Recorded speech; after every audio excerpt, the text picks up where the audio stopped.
लोग मुझसे शिकायत करते हैं कि साहब आप एक तरफा क्यों बोलते हैं, बैलेंस किया करो। मैंने कहा जी बैलेंस करने के लिए ही तो एक तरफा बोलते हैं।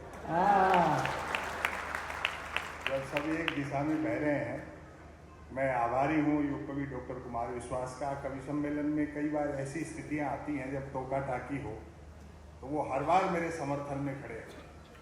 एक बार तो उन्होंने ये तक कह दिया था कि 1 सेकंड के समय में हिस्से में कवि सम्मेलन खत्म कर दूंगा, जिसको बुलाया उसको सुनना पड़ेगा। आदरणीय बीडी कल्ला जी और शासन के तमाम लोग कुमार विश्वास कह रहे हैं कि अगली बार खुले में करना। मैं कहता हूं कि अगर लाखों की भीड़ होती तो भी अच्छा सुनने वाले इतने ही होते। क्या बात है।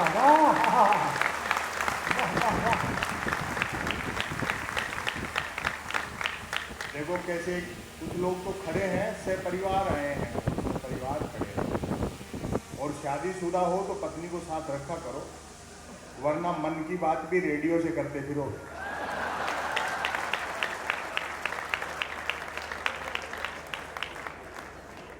मीडिया के बंधु, आप लोगों का भी आभार में गलत लगा रहा हूं।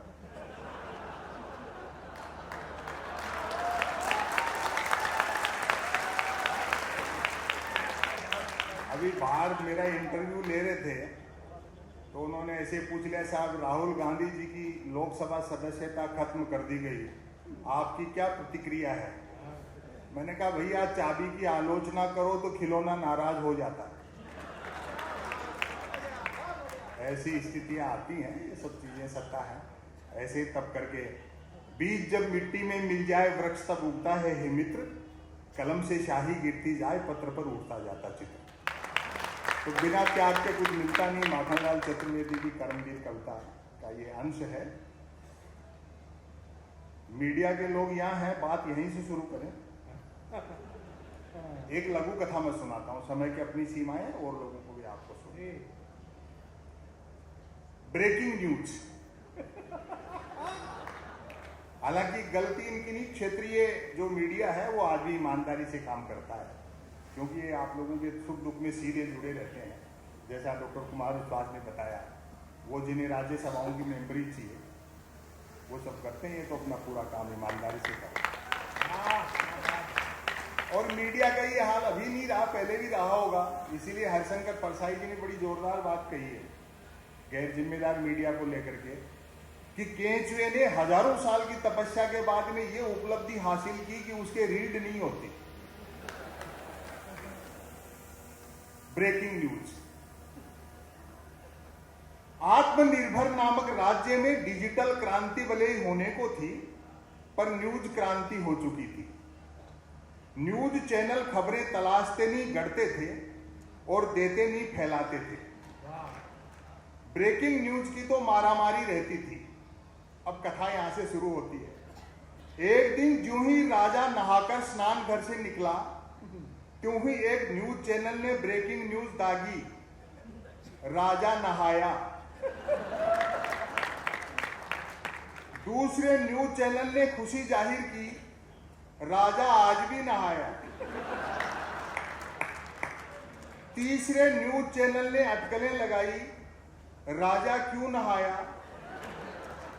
चौथे न्यूज चैनल ने नई जानकारी दी, राजा पहली बार नहाया। पांचवें न्यूज चैनल ने आत्मनिर्भरता की पुष्टि की, राजा खुद नहाया।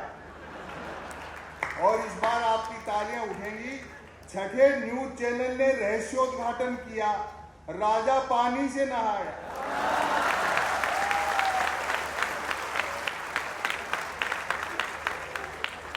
सातवें न्यूज चैनल ने ब्रेकिंग न्यूज में गर्मी भरी, राजा गर्म पानी से नहाया।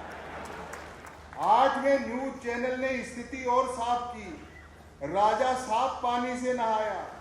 नौवें न्यूज चैनल ने गुप्त जानकारी दी, राजा स्नान घर में नहाया। और अंतिम है 10वें न्यूज चैनल ने राहत भरी ब्रेकिंग न्यूज चलाई, राजा आज तो नहाया। मेरी इमेज मंत्री महोदय ऐसी बना दी जैसे मैं मोदी जी का विरोधी हूं। हालांकि कहीं न कहीं वो भाव भी थोड़ा सा है ही। अभी चाय आई देख लो, मैंने नहीं पी क्योंकि मैं 2014 से इसका स्वाद जानता हूं।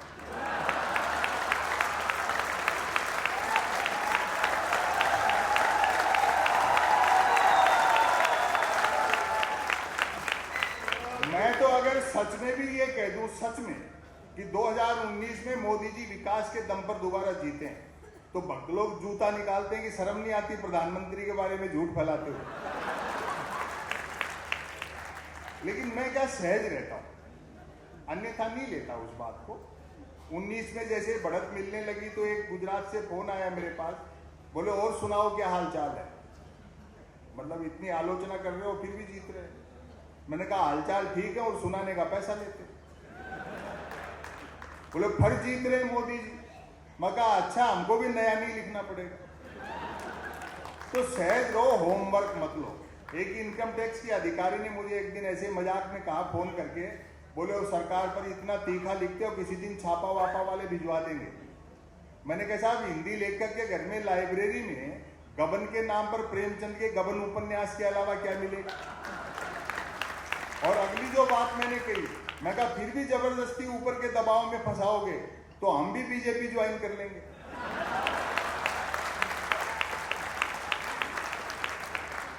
जिसे ये भाजपाई भ्रष्ट और अपराधी कहते हैं, जेल में डालने की बात करते हैं, वही अगर भाजपा ज्वाइन कर ले तो उज्जवल हो उठता है। शायद यही प्रधानमंत्री की उज्ज्वला योजना है। तो इनसे होमवर्क मत लो। एक मैं लघु कथा आपको और सुनाता हूँ, समझिए। देखो, एक तो मैं किसी गलतफहमी में नहीं हूँ। यहाँ जितने लोग आए हैं उनमें बस अब वही बचे हैं जो या तो डॉक्टर कुमार विश्वास को सुनना चाहते हैं या फिर जो दूसरों के साधन पर आए हैं।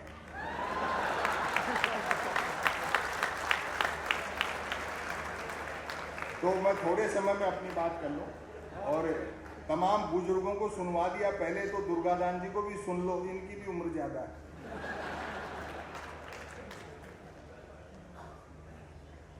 तमाशेबाज राजा। आज दिव्या मदेरणा जी बैठी हैं, मुझे एक संस्मरण याद आता है। 1889 में मैं एमए प्रीवियस में था और राजस्थान विश्वविद्यालय में मैंने एक कविता प्रतियोगिता जीती। और आप मोहब्बत देखिए, एबीवीपी का प्रेसिडेंट था प्रणवेंद्र शर्मा, लेकिन उस समारोह के मुख्य अतिथि पुरस्कार वितरण के परशुराम मदेरणा जी थे। और मैंने पहला पुरस्कार जब उनके हाथ से ग्रहण किया तो उन्होंने यूं पकड़ करके पुरस्कार को कहा कि जो कविता आपने सुनाई, जिस पे पुरस्कार जीता है, पहले वो सुनाओ तब मैं दूंगा। और आप ताज्जुब करेंगे कि वो रचना कांग्रेस की आलोचना थी और उन्होंने हंस करके आनंद लिया। बहुत, इनको तो आदत है। तो ये मोहब्बत रहनी चाहिए। ये तो बहुत अच्छा, ये पुराने हैं ना, सुन लेते हैं। मतलब बोलता है क्या कह रहे हैं। तमाशेबाज राजा। राजा छटा हुआ तमाशेबाज था। वह अपनी प्रजा के मनोविज्ञान से अवगत था कि अमीर गरीब ज्ञानी अज्ञानी कोई हो, सब तमाशा घुस के देखते हैं।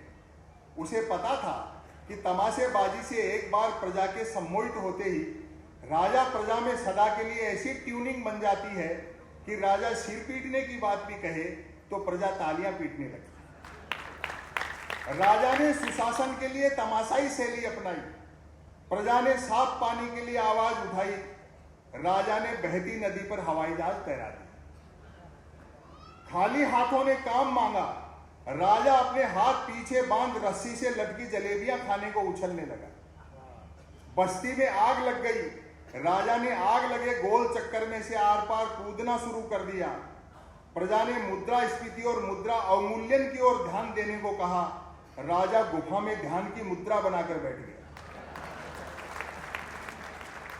नागरिक बोले यातायात के साधन मुहैया कराओ। राजा मौत के कुएं में मोटरसाइकिल चलाने लगा। जनता ने स्कूल अस्पताल के लिए आंदोलन किया। राजा ने पड़ोसी राज्य के आक्रमण का भय दिखाकर खाली बोतल में रख रख कर रॉकेट छोड़ने शुरू कर दिए। प्रजा काम की बात पूछती, राजा मन की बात करने लगता। और इसका समापन देखें, इस समस्या का समाधान भी इन्हीं पंक्तियों में मिलेगा।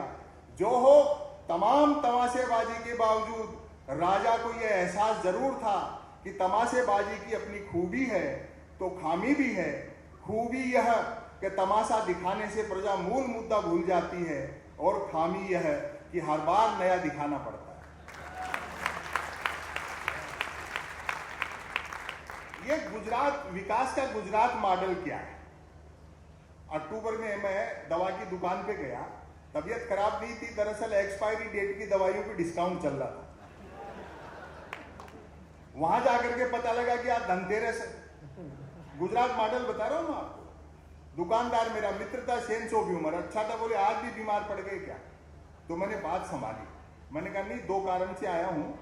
एक तो आज धनतेरस है तो कुछ ना कुछ खरीदने का रिवाज है, और दूसरा आज के दिन पूरे बाजार में आप ही के यहाँ सबसे कम भीड़ थी।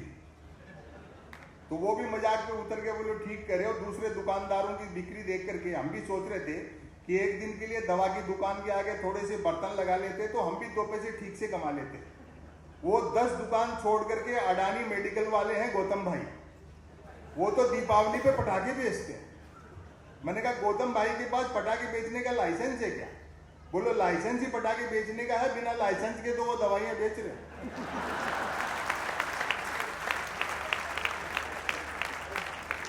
जो समस्या आप समझ रहे हो वो सिर्फ इस देश की नहीं है, वैश्विक है। 2 चीजें हैं, बाजार और बाजारवाद। बाजार हर युग की जरूरत है, दोनों में अंतर यह है, बाजार का मतलब है जरूरत के हिसाब से चीजें बनाना, और बाजारवाद का मतलब है चीजें बना करके जरूरत पैदा करना। इसलिए Bolsonaro, Trump, Netanyahu, Jinping, Putin, इनके हाथ में कुछ नहीं है। प्रजा को लगता है कि राजा का चुनाव वो करती हैं, दरअसल 10-12 मल्टीनेशनल कंपनियां मिलकर के जिसमें चाबी भर देती हैं, वो खिलौना चल पड़ता है। जिस दिन उनके उद्देश्य पूरे हो जाएंगे, उतार दिए जाएंगे, फिर नए बैठेंगे। आप क्या सोचेंगे, जैसा डॉक्टर कुमार विश्वास ने कहा, आप क्या सोचेंगे, क्या पढ़ेंगे, ये भी कहीं और से तय हो रहा है। प्रेमचंद की कहानी ईदगाह इसलिए पाठ्यक्रम से हटा दी जाती है कि अगर गांव में आज भी मेले लगेंगे और हामिद अगर दादी के लिए चिमटा मेले से खरीदेगा तो मल्टीनेशनल कंपनियों के ब्रांडेड चिमटे ऑनलाइन कैसे बिकेंगे? फासिज्म से 2 ही शक्तियां लड़ सकती हैं, फासिज्म से, एक महात्मा गांधी और दूसरा चार्ली चैपलिन। तानाशाह की पहली कोशिश रहती है समाज में हंसना घटा दो, उसके सारे काम आसान हो जाते हैं। इसलिए होमवर्क मत लो आप, एक रचना मैं आपको सुना देता हूं। बाकी डिग्री विग्री पढ़ाई लिखाई की भी काफी बातें होती हैं। आप लोगों ने भी एक आदमी को खूब टारगेट किया और कुछ नहीं तो डिग्री पर ही सवाल उठाए, ये अच्छी बात नहीं है भाई। जब सैटेलाइट लॉन्च होकर के अपनी कक्षा में स्थापित हो गया तो क्यों बेकार ही डिजाइन पे बहस कर गए?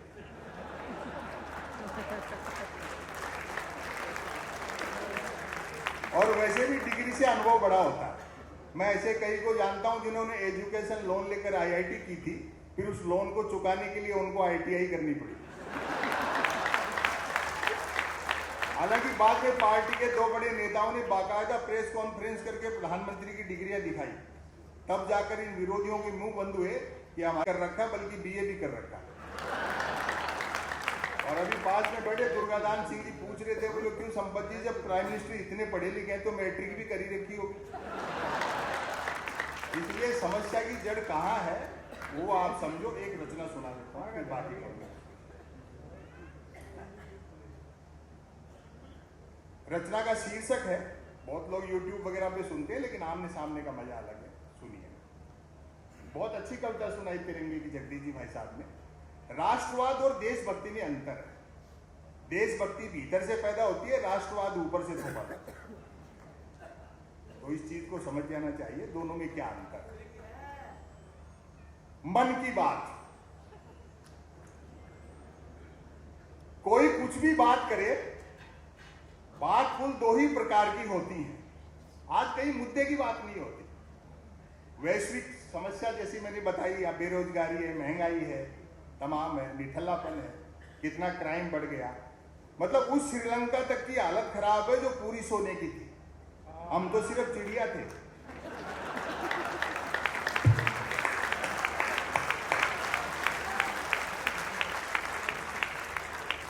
और कह रहे थे डॉक्टर कुमार विश्वास, बोले एक जमाने के फास्ट बॉलर रहे इमरान खान की कुर्सी चलेगी। मैंने कहा भाई जी कुर्सी एक दिन सबकी जाएगी, भले ही वो कितनी भी तेज फेंकता हो।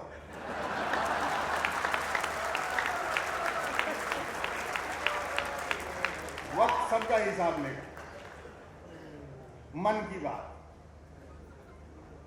कोई कुछ भी बात करे, बात कुल दो ही प्रकार की होती हैं, एक काम की बात और दूसरी मन की बात। यदि आप मेरी इस बात से सहमत नहीं हैं तो फिर आपकी अलग बात है। यूं तो बात काम की हो या मन की होती दोनों बात ही हैं, लेकिन दोनों में बेसिक डिफरेंस ये होता है कि काम की बात में मन नहीं होता और मन की बात में काम। असल में तो मन की बात की ही इसलिए जाती है ताकि काम की बात नहीं करनी पड़े। मन की बात कुछ कुछ वैसी ही होती है जैसे सदैव टू व्हीलर चलाते रहने वाले के कभी फोर व्हीलर हाथ लग जाए तो वह खाली सड़क पर भी हॉर्न बजाते हुए चलता है। मन की बात एक तरफा होती है, जैसे देवता वगैरह मूड आने पर आकाशवाणी कर दिया करते थे। मन की बात एक प्रकार का मौखिक प्रसाद, इतने बजकर इतने मिनट पर काम की बात होगी। काम की बात सुनी न जाए तो अच्छी खासी काम की बात भी मन की बात होकर रह जाती है, जबकि मन की बात को सुनने वाले मिल जाएं तो बात कोरी मन की बात होने के बावजूद बड़े काम की बात बन जाती है। अब आप व्यंग देखें, जहां मेरी दृष्टि गई वैसे सुनने वाले न मिले तो मन की बात दीवारों से भी की जा सकती है, क्योंकि मन की बात करने वाले ने सुन रखा होता है कि दीवारों के भी कान होते हैं। और आपकी तालियां अब उठेंगी, दीवारों के भी कान होते हैं, बल्कि वह तो यह तक मानकर चलता है कि जिनके कान होते हैं वे दीवार ही होते हैं। मन की बात अक्सर शुरू यहां से होती है, भाइयों और बहनों, बस इतना सुनते ही मन की बात के मुरीद भाई बहन सांस रोककर मन की बात ऐसे सुनने लगते हैं मानो सुनने के लिए जिंदगी में अब सिर्फ यही काम की बात बची। काम की बात करने से बचने की एकमात्र तरकीब है कि तुरंत मन की बात शुरू कर दी जाए। मोहब्बत देना यह अलग बात है कि लगातार मन की बात करते रहने वाले से फिर लोग उम्मीद भी नहीं रखते कि वह जिंदगी में कभी कोई काम की बात भी करेगा। मन की बात अक्सर ज्ञान सिखाने जैसी होती है, जैसे बिना मात्राओं के अक्सर सिखाते हैं छोटे बच्चों को, जैसे कमल नल पर चल, कमल झटपट चल, कमल झटपट नल पर चल। ऐसी मजेदार मन की बात का नतीजा भी मजेदार निकलता है। सुनने वाले प्रेरित हो, खुद को कमल मानकर उठते हैं, मटका बाल्टी उठाते हैं और न सिर्फ नल की ओर चलते हैं बल्कि नल की ओर झटपट चलते हैं।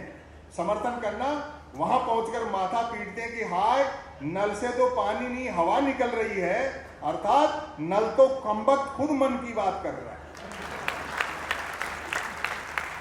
श्रोताओं के इस रिएक्शन से प्रभावित होकर मन की बात करने वाला तुरंत अपनी अगली मन की बात शुरू कर डालता है, कमल घर पर चल, कमल झटपट चल, कमल झटपट घर पर चल।